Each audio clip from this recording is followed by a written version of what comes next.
Solve అయిపోయిందంటే అది ఏం సాల్వ్ అయిపోయింది? అది కట్టప్ప మీద కాదు కేసు పెట్టింది. కేసు కాదు అసలు వింది కొట్టింది కూడా అంత సాల్వ్ అయిపోయింది. పిలిపి మాట్లాడదాం.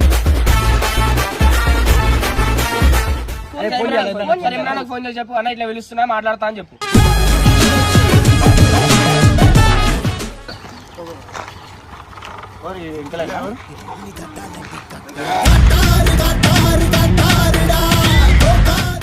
నేనేమన్నా నీకు కొట్టాలని చెప్పేసా పిలుస్తాను, నువ్వు చేయలేదు చెప్తున్నావు. ఇంకా ఇష్టపడే వాళ్ళు అందరూ వాళ్ళందరూ తొక్కుతారు.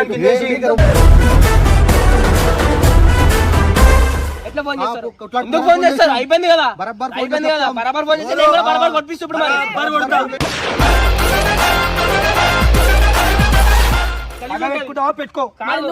పెట్టుకుంటావా? మంచి మాట్లాడతా ఏం చేస్తా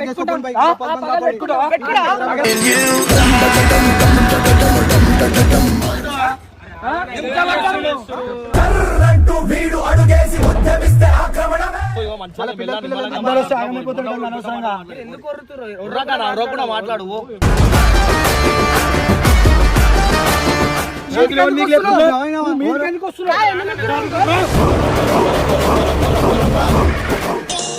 ఈ వీడియోలో ఇర్ఫాన్ ను కొట్టిన పాత గొడవ మరోసారి ఉద్రిక్తంగా మారడం మనం చూడవచ్చు.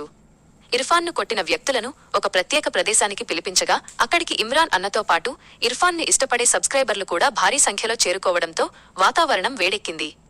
ఇప్పటికే ఈ వివాదంపై పెద్దల సమక్షంలో రాజీ కుదిరిందని, కట్టప్ప మీద కూడా కేసు నమోదైందని ఇరు వర్గాల వారు అరుచుకుంటూ వాదించుకున్నారు.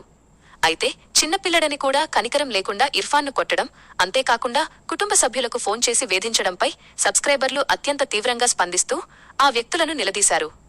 ఆ వ్యక్తులు ఫోన్ చేసి ఇంటికి రావడం, పాత విషయాలను మళ్లీ తీయడం పట్ల సబ్స్క్రైబర్లు ఆగ్రహం వ్యక్తం చేశారు. గొడవ పెద్దది కాకుండా ఇమ్రాన్ అన్న సమన్వయం చేసే ప్రయత్నం చేసినప్పటికీ ఇరు వర్గాల మధ్య మాటమాట పెరిగి తోపులాట వరకు వెళ్లే పరిస్థితి కనిపించింది. మా వాణ్ణి కొట్టినప్పుడు మాకు బాధ ఉండదా అని సబ్స్క్రైబర్లు ప్రశ్నిస్తూ ఇర్ఫాన్ కు మద్దతుగా నిలిచారు. రాజీ జరిగిన తర్వాత కూడా ఎందుకు మళ్లీ ఫోన్లు చేస్తున్నారని, తప్పుడు కేసులు ఎందుకు పెడుతున్నారని వారు గట్టిగా అడిగారు.